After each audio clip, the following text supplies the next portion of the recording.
There are 100 boxes in front of you. 99 of them have $1 million. One has poison that will kill you instantly. Do you open one?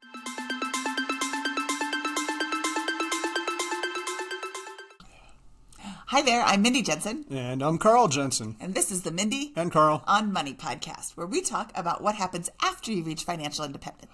So I have a question. Why do we call this show Mindy on Money? Because Mindy money sounds like a sketchy cryptocurrency.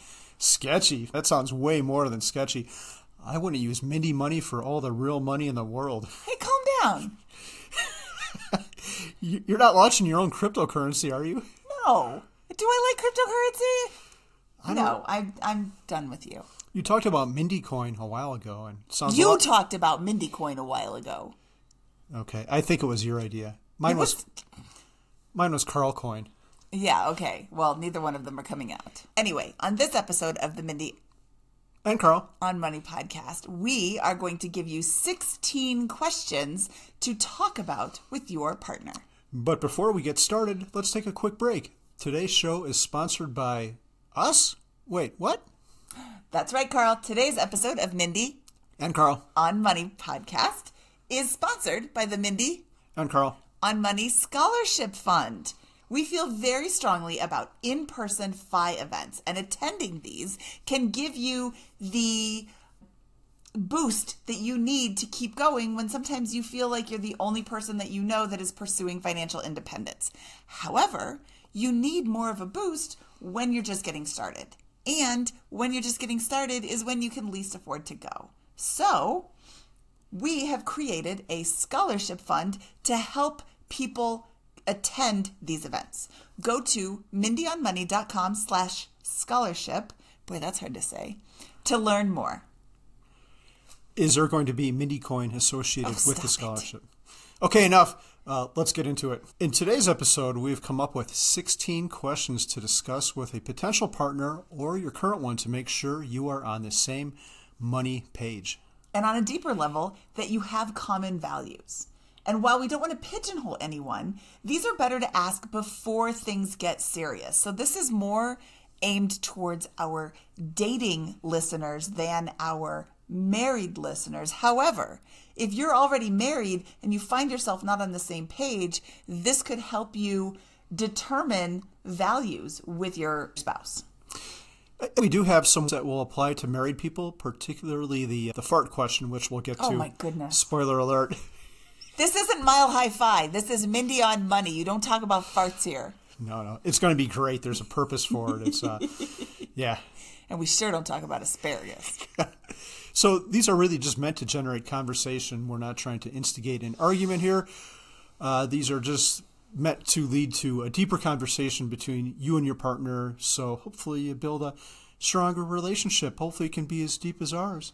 Aww. Is it still deep after I rejected your Mindy coin? Ugh. We'll see. Okay, let's get into it.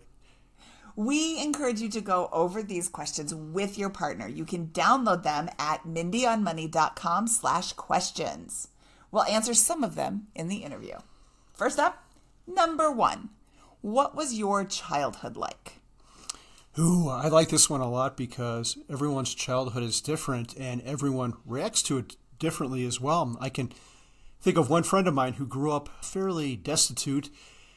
And his reaction to that is once he got a good job, he spent all his money. He's like, well, I never had money as a kid, so now that I have it, I'm going to spend it because I'm not sure it's going to be around. So I just need to have fun with it while I can.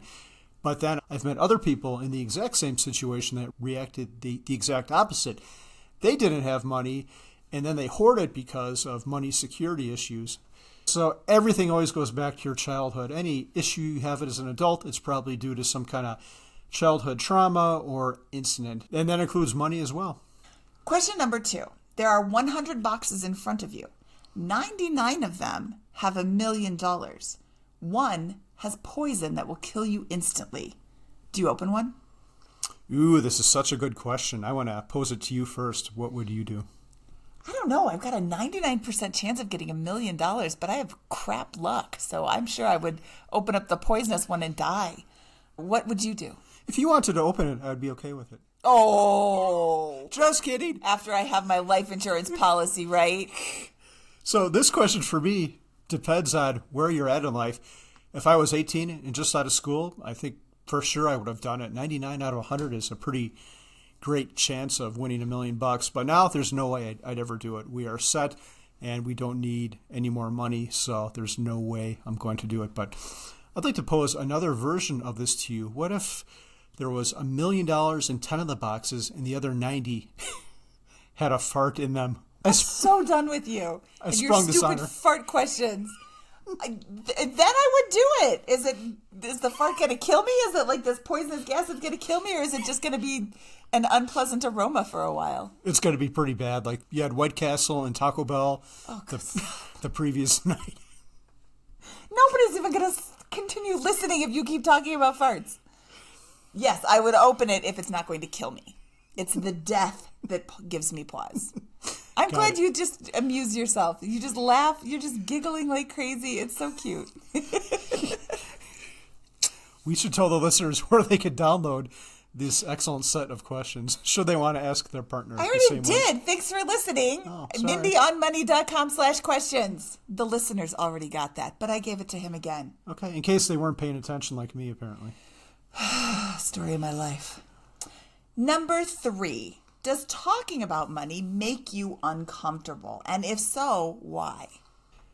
This is a great question because if you're uncomfortable talking about money, I want to know why that is.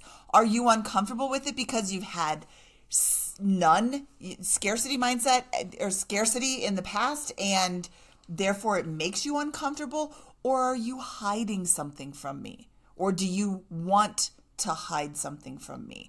That could be a big issue, and I'm going to get to the bottom of it or we're going to break up. Ooh, that's really good. I thought of the childhood stuff, but I didn't think of the hiding money. And we've both known people who have either hidden spending or hidden purchases from their partner because they know their partner wouldn't approve, and that's not a healthy way to go through life, and it's going to cause big problems eventually. It is going to cause big problems eventually. Spoiler, it always causes big problems. If you're hiding anything from your spouse, with the exception of a surprise party that you're planning for their birthday, they're going to find out. Well, that's not the exception. They will find out about the surprise party too. But they're going to find out, and it's not going to be pretty. Be open and honest with your partner. And I think both of us are super comfortable talking about money. Maybe not so much Mindy coin. That makes me deeply uncomfortable. Oh my God, is that going to be the whole day? Probably. Ugh. You can email Carl at MindyOnMoney.com and tell him to stop harassing me. Oof. All right, question number 4. You inherit $10 million free and clear tomorrow. What would you do with it, and how would your life change? Ooh, I would stick it all in index funds and just sit on it for 6 months. What happens in 6 months? It's just time to think about it and ponder it before you do anything rash. You don't want to go out and buy a Lamborghini Huracan that you're going to regret or some kind of crazy thing like that. You can just ponder your situation. But I can tell you what I wouldn't do. I wouldn't move. I wouldn't sell our cars. I don't think there's a whole lot I would change about our lives. Like everything is pretty great now, and how fortunate are we to be able to say that? Well, how fortunate am I? Maybe you would find a new spouse or something. With $10 million? Are you kidding me? I almost have you trained. Almost. Yeah, almost. I don't even want to ask this question. Mindy wrote this one. I did not write this one. White Castle or Taco Bell or French Laundry? And this is question number 5. Question number 5. I don't even know what French Laundry is. Well, French Laundry is like a super fancy restaurant in San Francisco or close to there, I think, right? Sounds kind of pretentious with a name like that. Like, why would you want to go to a restaurant called Laundry? I have no idea. Yeah, no. I thought it was a clothing line. Either way, I would pick Taco Bell. But if I'm going to have to pick a nice restaurant, it's not going to be any of those. Another question to ask is, what does luxury mean to you? This is a super interesting question because for some people, it might be a race car or a motorcycle or a TV or a stereo. For other people, it might be early retirement. That's buying something as well. You're just buying your time and you're buying freedom to do something else. But that's not for everyone either. I'm trying to think what my definition of luxury is.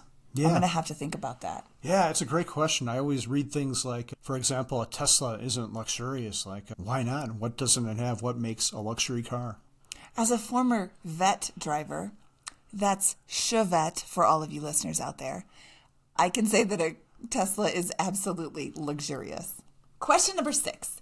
Tell me about a time you struggled with money. Everyone goes through troubles here. The goal is not to poke fun at their past or to make them relive a painful moment. The goal here is to see how the person reacted to the situation and, more importantly, what they learned. I remember when I was in college, I had no money. I was making $3.35 an hour, which was minimum wage back then. And sadly, I couldn't even afford White Castle or Taco Bell. Those would have been a luxurious dining experiences. Instead, I ate spaghetti every night because that was cheap, and a peanut butter and jelly sandwich for lunch every day. But at the time, that's just what it was. I didn't think anything else about it. It was just what the situation was. And perhaps it's because I never knew anything better up to that point. It's not like I was living in a big White Castle and then I got downgraded to eating peanut butter and jelly. So done with you. Now, if I had to go back and do that, I don't think I would be so happy. But when have you struggled with money? Oh, back when I was first living with my brother in that condo in Carroll Stream. Oh, okay. I didn't have a lot of money. I was driving like 45 minutes each way to work. I was working at that gym. You had that stinky car for part of the time? Yeah.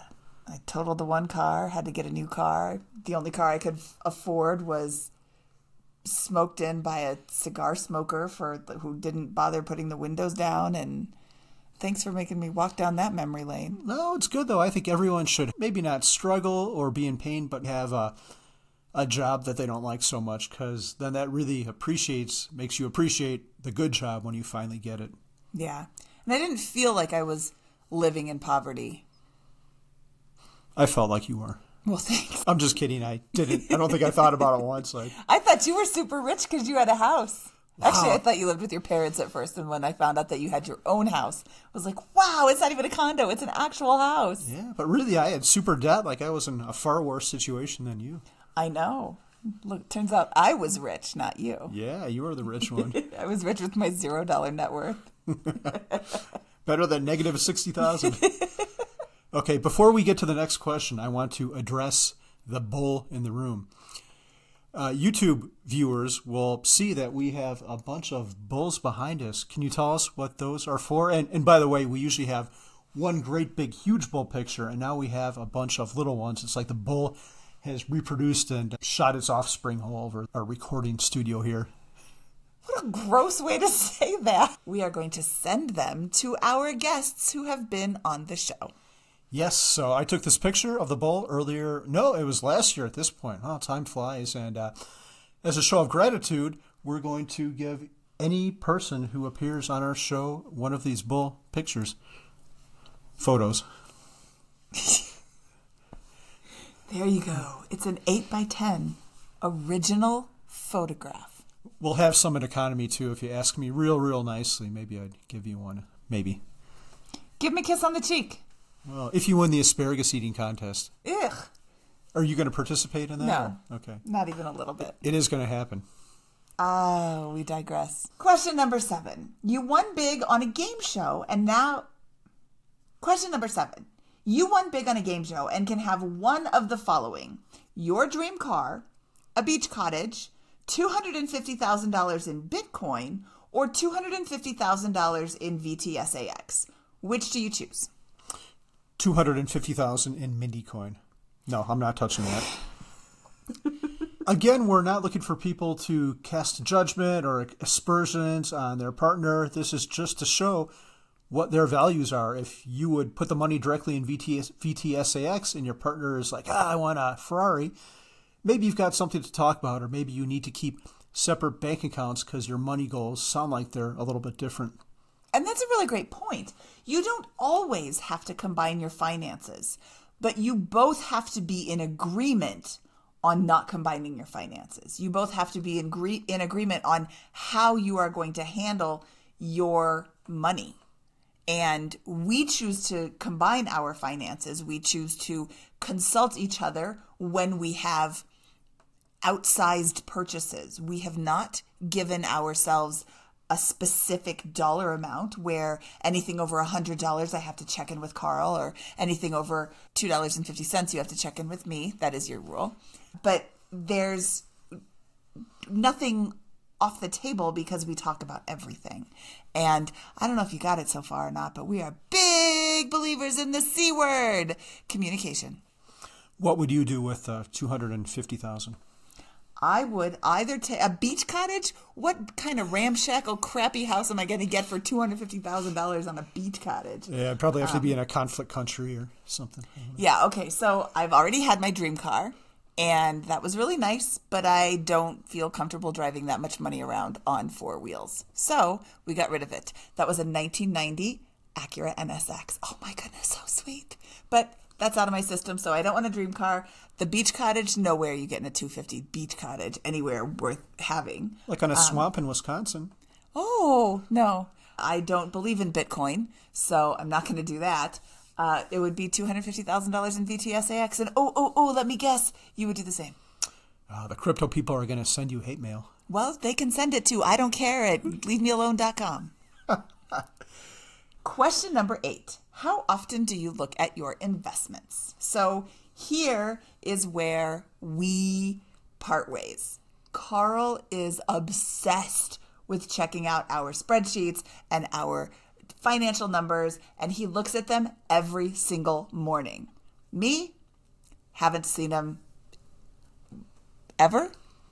I don't care. Like I know how much is there because he tells me this all the time. We talk about this all the time. But I don't log in and look at them because they are going to do what they are going to do. And me eyeballing them isn't going to change anything.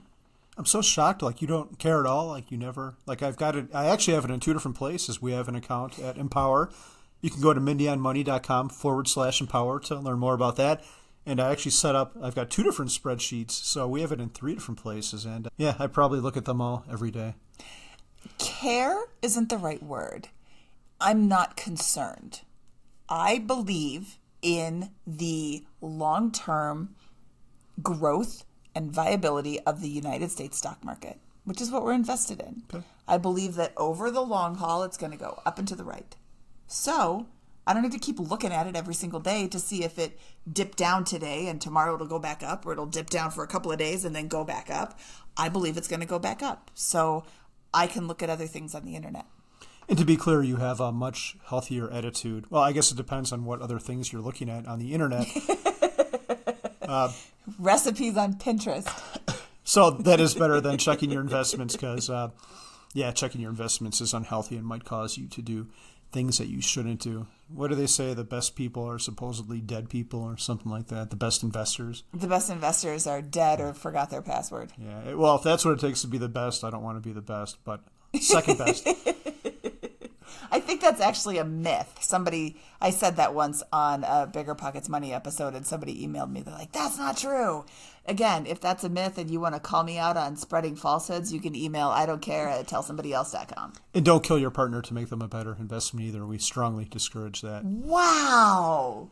But I think to close this one out, this is a really great question because it shows what their relationship with money is. And there might be something wrong if you check it all the time. If you're day trading and losing money, there could be an issue. But you just want to make sure you're on the same page with your accounts and any actions with that money.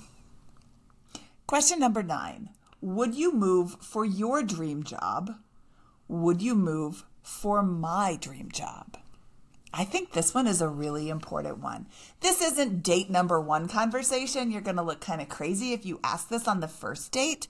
But if your partner isn't willing to move for their dream job, they're probably not going to be willing to move for your dream job either. And I think that's very interesting. It doesn't make it right or wrong, but if you're a traveling person and they're not, it's better to know that up front. I knew somebody who lost their job and they lived in a very small town. And rather than entertaining the idea of moving to get a better job or to get a job, they just sat there and collected unemployment. And I thought, why would you do that? Why wouldn't you work to put food on the table? They weren't financially independent or anywhere close. But again, I have, what is this, like my 29th house? I've lived in a bunch of different places. I've only ever lived in one house for 6 years. That's the longest I've ever lived in a house. So for me, moving isn't a big deal. It does sound like you're trying to plant roots here. I know you have petitioned the mayor and city council to try to get the name of our city, Longmont, changed to Mindymont, and I think you have at least 4 signatures, including mine. I'm very supportive of this name change. I love alliteration, and you've got that in Mindymont. So I'm all for it. I think our kids signed off. Well, they're not 18. If we could just get like another 51,000 people, Longmont can become Mindymont, and your face is going to be on the water tower. It's going to be incredible. Stop. I think I finally understand the phrase, his long-suffering wife. Question 9.5. Will they get a divorce before this interview ends? Maybe. I'm glad we're not live streaming. We probably have attorneys like pinging us on chat. Like, hey, Mindy, I've got your back. This guy's nuts. We can get him on. He's not of sound mind. This is all being recorded so I can play this at the hearing. Oh, man. This is for entertainment purposes only. What I say does not really reflect my state of mind. Question number 10. This is going way too long. Question number 10. Which would you rather have? Become partner or VP at your company or $1 million? Some people have big goals for what they want to achieve in their career, and other people aren't so much. I don't think either is wrong, although what they do or why they want to become a VP or partner at their company, if it's just a status thing, well, I'd have an issue with that. Or if they want $1 million to spend it on drugs and who knows what other illustrious stuff, there's an issue with that too. So again, no right or wrong answer. This is just a way to learn a little more about your partner. And Mindy, I'm learning something about my partner right now that she thinks I'm nuts. Spending $1 million on drugs? How much do you think drugs cost? I don't know. Some drugs are probably pretty expensive, right? I have no clue. I don't have any experience in this. Okay, question number 11. Tell me about a disagreement or a fight you've had with a partner over money. What was the disagreement about? How was it resolved? This is actually a really great question. This is going to tell you a lot about how they argue. Carl and I don't argue very often, but when we do, it's not accusatory. Yes, you it is. spent so... Sorry. Really just gonna... You spent so much money. How could you do that? You're ruining our marriage. There's ways to fight and there's ways to have discussions, and you need to have a discussion. You want a partner that wants to have a discussion with you. It's okay to be upset, but you can't have these ugly fights. That's just going to ruin your whole marriage. Agreed. I have nothing to add. Yeah, because I'm right. Question number 12. How do you define wealthy? Is it $10 million in the bank or a yacht? This will tell you a lot about your partner. Yeah, it's such an interesting question. We both know people who are like, yeah, $1 million feels like I'm set. It feels like such an incredible amount of money. And then I can think of other people who are like, yeah, I need 10 million before I even begin to feel comfortable, which is pretty crazy. What amount do you need to feel comfortable? I feel comfortable now. Life is good. Well, question number 13 is how much money would you need to feel comfortable? So how do you define wealthy and how much money do you need to feel comfortable? Those are great questions and they go kind of hand in hand. Yeah, I like our lives now. We get to do what we want. We're not ever going to buy a helicopter or fly on private jets, but that's okay. I don't need to fly on a private jet. And what would we do with a helicopter? Helicopter would be awesome. You don't want a helicopter? I can't fly a helicopter. No, you go take a lesson or two. No, the FAA won't get me a license. Well, I can fly it. I'm pretty good. Okay. And that's because of eyesight, nothing to do with anything else. Yeah, I just have terrible eyes. Question 14. What item do you pay attention to most in your budget or spending? Are they paying attention to food, housing, vacations? You can learn a lot about their priorities here. Super interesting question. What do you think we pay attention to, and what should we pay more attention to? We should pay more attention to our travel budget, and food's a big one. Yeah. So we pay a lot of attention to our food budget. Okay. Question number 15. Would you rather work at a job you love for $75,000 a year or a job you hate for $175,000 a year? Again, no right or wrong answer here, but if you work at a job that you hate that pays you significantly more, you could exit the workforce earlier. However, I've had those jobs I hate, and sometimes the amount of money that you're making isn't enough to cover the horribleness of your awful boss. Yeah. I don't think I'd ever have a job that I'd work for free. I just don't like being told where to be and what to do, I guess, except by you, of course. Yes, and that's not a job because it's love. Most of the time. Yeah, no, all the time. You love me all the time. Last question. Uncle Larry is in a tough spot and asks for a loan. Do we give it to him?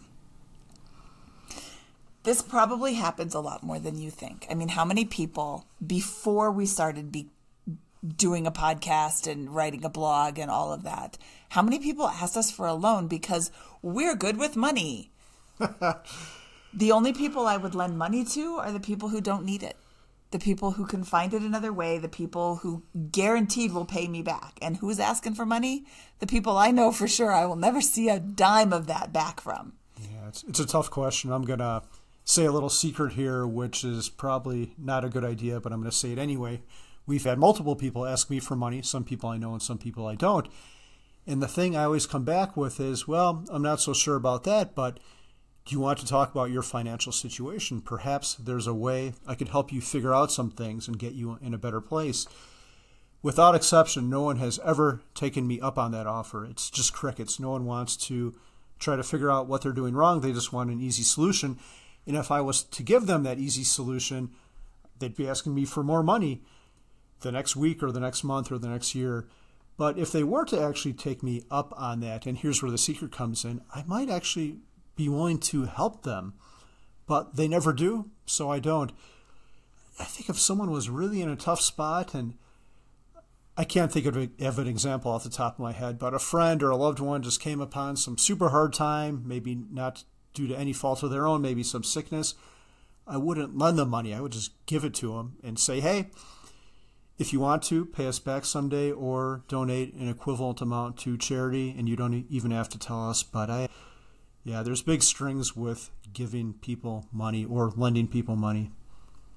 What do you think? You know, Carl, on episode 392 of the Bigger Pockets Money podcast, we spoke with Kevin O'Leary, Mr. Wonderful from Shark Tank, and he said the same thing. He said, if somebody asks me for money, I tell them, it's not a loan. I'm just going to give it to you. But you can never ask me for money again. We're not going to talk about it. It's just a gift. And then that's it. I'm never going to give you money again. And I think that's really important to distinguish, because you're probably never going to get it back if somebody wants to borrow money from you. You are probably going to resent them for not paying you back, and it's going to alter your relationship forever. Whereas if I give you money, that's my choice to give you money, and I'm not expecting the return. I'm not expecting you to pay me back. I'm not putting any pressure on our relationship. The person who borrowed it and didn't pay it back is the one who's putting pressure on the relationship. But there's not the pressure on the relationship to make the repayment, and there's no resentment. Yeah, that's a great way to put it and a great way to do it. Yeah. Plus, it's Mr. Wonderful's advice, too. Yeah. You and Mr. Wonderful, right on the same page. Wow. All right. That wraps up this episode of the Mindy and Carl on Money podcast. These are 16 starter questions that we have for you, but we want to hear from you about questions you would recommend people ask their partner at the beginning, middle, or I don't want to say end, the beginning or middle of their relationship. So we now have a Facebook group that you can join and chat with us. That Facebook group is facebook.com/groups/Mindy on Money. No Carl in there? No Carl in there. It's just Mindy on Money. Yeah, that would be pretty clunky. Mindy and Carl on Money after all that Facebook groups URL stuff. No one would ever find it. Yeah. So you can also just go to Facebook and search Mindy on Money and it'll pop up too. Cool. You have to answer questions to join. If you're a bot, don't join. No bots. Okay, so we will post a question. Well, we have already posted a question by the time this has come out. So you can join in and give us your suggestions for questions to ask partners. And maybe we'll do a follow-up episode sometime. Ooh, and we'll also post a link to the questionnaire on the Facebook group as well. Oh, yeah, that's a good one. Good job. Yeah. All right, so thank you so much for listening. Next week, we have an awesome guest. Ever heard of Budgets Are Sexy? Of course. Everybody knows that budgets are so sexy. Jay Money is coming in to chat with us about... Money. Money. Wow. Really selling it there. He's coming in to chat with us about life after FI, wife FI, his past business experiences, his future plans. We talk about a lot of things. His yoga.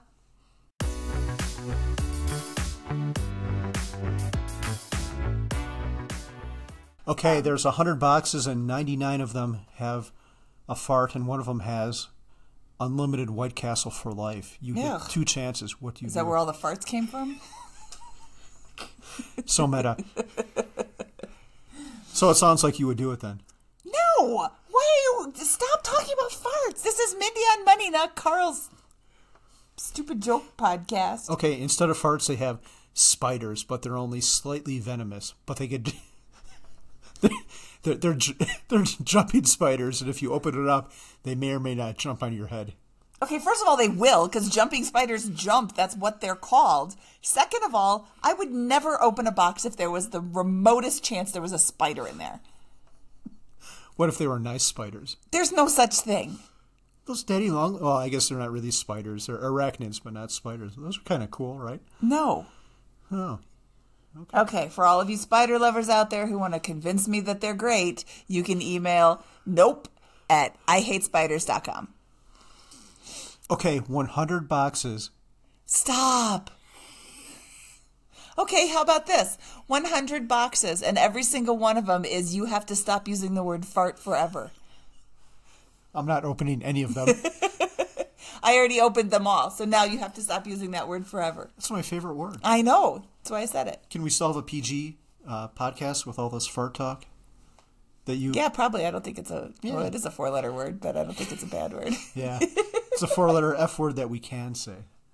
Ooh, that would make a good T-shirt. Fart, the 4-letter F word that you can say on TV. Nice. Yeah, okay, classy.